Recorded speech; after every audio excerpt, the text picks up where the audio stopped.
Will you tell me a love story?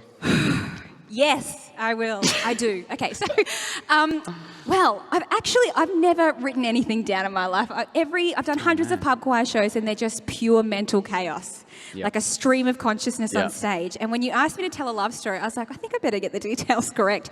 My parents are in the room. Shout out to Steve and Elvira. Hey, thanks for coming, guys. Astrid's parents. Well done. And so I wrote it down because this is not a romantic love story.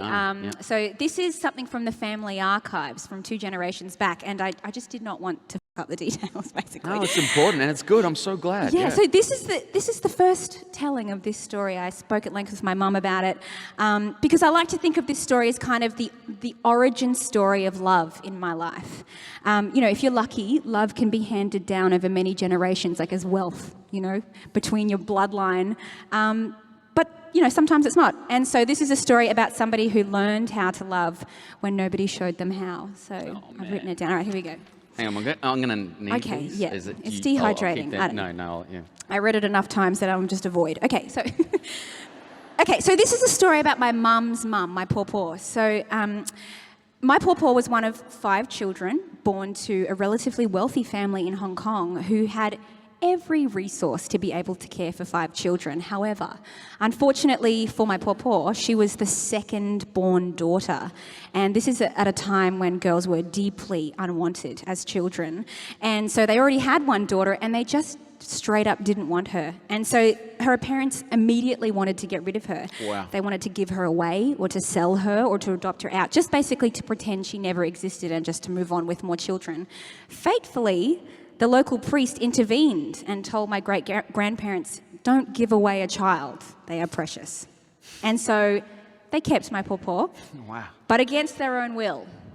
So she lived a childhood of great neglect, emotional neglect, and they wouldn't even allow her to live with the rest of the family. So she resided in different quarters from the rest of her siblings and her parents. So she was deeply unloved. That's not the love story, just to be clear. It's a darn good setup, man. That's a good setup. Okay, all right, so onwards we go. So her oldest brother, my great-uncle John, looked at this situation and just used his sway with the parents and said, look, if my pawpaw, if she is so truly unwanted, surely the best solution is not just to keep her in the house, but instead send her away to school, and then you can be done with her. Let her live and forge her own life, and don't worry about her ever again. And so they did. They sent her off to school. My pawpaw left her family, and she studied to be a stenographer. Now, this was the time she got a first glimpse of what it felt like to be loved, because a kind Hong Kong soldier courted her and asked her to marry him. But this is not the man who was my grandfather. This soldier died in war, and they were never married. So my pawpaw fled during the war from Hong Kong and ended up eventually, through many mechanisms, in Singapore, where she studied more to become a nurse. And then she did meet my grandfather, my Gong Gong. He was a seemingly charming, handsome, charismatic businessman with the name Sunny, and that's S-U-N-N-Y. Oh, wow. So not Sonny, but Sunny. Yeah. Okay. It's all in the pronunciation. Okay. I think we might have a photo of them. Yeah, so there's my Gong Gong, there's my pawpaw, and there's my mum and her sister, my auntie.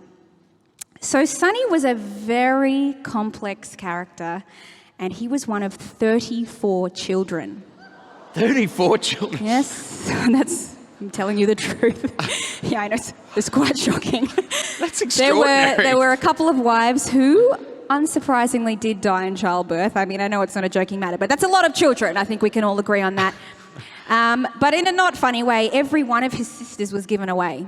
They just didn't want the girls. So there were 34 children, but we will never know who those sisters were. My Gong Gong was a prisoner of war. And so at age 15, he was involved with building the Thai-Burma Railway, and he was brutally beaten during this time. So he's had a very complex life. Yeah. And he married my pawpaw, and they had 2 daughters together, my mum and my auntie, but it was quickly apparent that this relationship was volatile. My Gong Gong was a terrible gambler. He was a womanizer. He was just a liar and a scumbag. I've met him, it's all right. I mean, his gambling debts were so bad that he actually tried to sell my mother as a baby to pay off his gambling debts. Yeah, it's not great. There were debt collectors always banging on the door of the housing estate demanding to be paid, and the relationship really just broke down to a point that one evening, after thrashing my mother with a rolled up newspaper, my pawpaw rushed home from the hospital from her nursing shift and physically put her body between him and his children and told him to leave forever. He eventually did leave their lives completely, and so again my pawpaw was let down by someone who was supposed to love her. Yeah. She contacted her own father at this point, and rather than him offering her sympathy or assistance, he looked her in the eye and he said that he pitied her for only having daughters, that her work as a nurse was unclean and disgusting to him, and that she couldn't even keep a husband. Why would he help her? Here's where it gets good. I'll turn the page. Get rid of She's that one. amazing, Astrid. Like, she's surviving all of this. Yeah, it's endurance. It's a marathon. So with this life where love was only ever denied to her, my pawpaw looked her father in the eye and she made him a promise. She said, I will make sure that my daughters, your granddaughters, will do as well in life as your grandsons. They will never be lesser just because they are girls. And so love started with my pawpaw. She poured everything into raising, as a single mother, her two beautiful daughters. She sacrificed so much in life so that they could have an education. She worked in leprosy clinics. Wow. She worked in public health. She never strayed from her promise to provide for them. And even more incredible, on her deathbed, my pawpaw forgave her parents and my gung for everything that had happened. So my own mother, who's in the room, sorry, Mum,